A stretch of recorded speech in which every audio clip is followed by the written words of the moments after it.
Hello viewers, আসসালামু আলাইকুম। Welcome back to my channel Arishan lifestyle.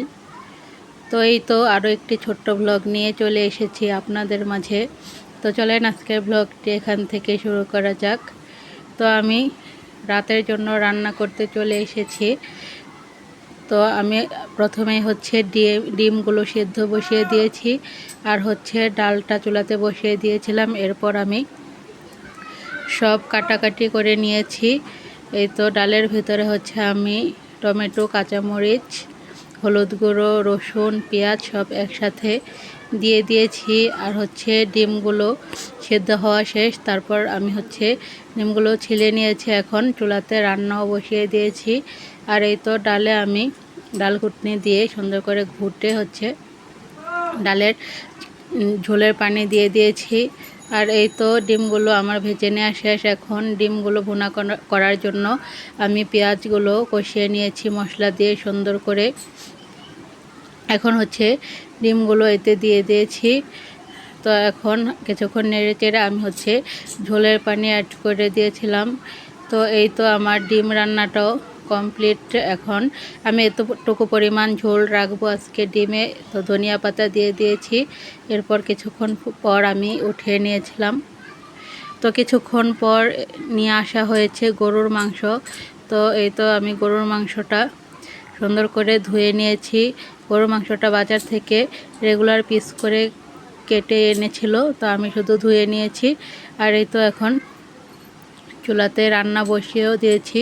তো আমি প্রথমে পেঁয়াজ আর আদা রসুন আর গরম মশলাগুলো দিয়ে কিছুক্ষণ নেড়ে চেড়ে ভেজে তারপর মরিচ হলুদ দিয়ে পানি দিয়ে সুন্দর করে যা যা মশলা লাগবে আর কি সব কিছু দিয়ে সুন্দর করে কষিয়ে নিয়েছি। তো এরপর গরুর মাংসটা আমি মশলাতে দিয়ে একবারে নেড়ে চেড়ে এতে কাঁচামরিচও কয়েকটা ফালি করে অ্যাড করে দিয়েছি। তো এইখানে আরও আনা হয়েছে ঈদের জন্য আদা রসুন, আর 5 কেজি আলু, আর 5 কেজি পেঁয়াজ আনা হয়েছে। তো আমি আদা রসুনগুলো আমাদের বাসার এক ছোটো বোনের কাছে কাটতে পাঠিয়ে দিয়েছি। আর এখানে আমি পেঁয়াজগুলো পলিথিন থেকে ঢেলে একটি জালিতে নিয়ে নিয়েছি, তা না হলে পলিথিনে থাকলে পেঁয়াজগুলো নষ্ট হয়ে যাবে। আর এখানে বাকি পেঁয়াজগুলো আমি ঝুড়িতে ঢেলে রেখেছি। তো ঝুড়িতে যেহেতু আর জায়গা ছিল না, তো এর জন্য আমি জালিতে পেঁয়াজগুলো সুন্দর করে বেঁধে এক সাইডে রেখে দিয়েছি। তো এই তো আমার গরুর মাংসটা প্রায় কষিয়ে নিয়েছি। তো এখন এই পর্যায়ে আমি আলুগুলো অ্যাড করে দিয়েছি। তো এক হাতে নাড়া যাচ্ছিল না, তো ঝোলটা ছিটে পড়ে গিয়েছে।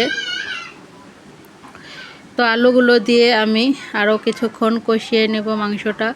আর এখানে এই তো পোলাওয়ের চাল আনা হয়েছে। তো আমি এখন পোলাওয়ের চালটা ধুয়ে পোলাওটাও রান্না করতে বসিয়ে দিয়েছি। তো পেঁয়াজ, আদা রসুন আর গরম মশলাগুলো সব আমি একসাথে ভেজে নিয়ে এখন চালটাও আমি সুন্দর করে ঝরঝরে করে ভেজে নিয়েছি। তো এখন আমি পোলাওতে আমি মানে পানি অ্যাড করে দিচ্ছি চালগুলো সেদ্ধ হওয়ার জন্য। তো আজকে কি উল্টা পাল্টা কথা বলছি, কেউ কিছু মনে করবেন না প্লিজ। তো এই তো আমি পোলাওতে চালগুলো সেদ্ধ হওয়ার জন্য পানি দিয়ে দিয়েছি। আর এখানে গরুর মাংসটাও আমার সুন্দর করে কষিয়ে নেওয়া শেষ। তো আর একটু ভাজা ভাজা হলে আমি গরুর মাংসতে ঝোলের পানি অ্যাড করে দেব। তো এই তো আমার পোলাওটা 90% সেদ্ধ হয়ে গেছে। এই পর্যায়ে আমি উপরে কয়েকটা কাঁচামরিচ গেঁথে দিয়েছি, আর কিছুটা কিশমিশ ছড়িয়ে দিয়েছি। তো এগুলো দিয়ে আমি পোলাওটা দমে বসিয়ে দিয়েছি। আর এখানে এই তো গরুর মাংসটা আমার পুরোপুরিভাবে কষিয়ে নেওয়া শেষ। এখন পরিমাণ মতো ঝোলের পানি অ্যাড করে দিচ্ছি। তো তো বাজার থেকে সাথে সাথে গরুর মাংস নিয়ে আসলে কিন্তু রান্না করে খেতে কিন্তু খুবই মজা লাগে তাজা গরুর মাংসটা। তো আজকে আর আমি ফ্রিজে রাখিনি, তাজা গরুর মাংসই যতটুকু নিয়ে এসেছে 1.5 কেজি ধরেই রান্না করে ফেলেছি। তো এই তো আরও নিয়ে আসা হয়েছে ইফতারি। তো কি আনলো চলেন একটু দেখি। তো নিয়ে আসা হয়েছে এখানে পরোটা আর হচ্ছে আস্ত মোরগ আর ডিম। আর আমার বাচ্চারা আবার কি দেখে এই যে সাইন পেনগুলো দেখে নেওয়ার জন্য বায়না করছিল। তো ওদের বাবা আবার ওদের দুজনকে 2টো সাইন পেন প্যাকেট কিনে দিয়েছে। তো এই তো কী রান্না করলাম আজকে চলেন একটু শেয়ার করি আপনাদের সাথে। তো আজকে রান্না করলাম ডিম আর ডাল আর সাদা ভাত আর ঝরঝরে সাদা পোলাও আর আলু দিয়ে ঝোল রেখে রান্না করেছি মজাদার গরুর মাংস। তো এই তো দেখতে দেখতে ইফতারের টাইমও চলে এসেছে। তো আমি ইফতারগুলো বের করে নিয়েছি। তো আজকে এই পর্যায়ে আপনাদের কাছ থেকে বিদায় নিয়ে নিচ্ছি।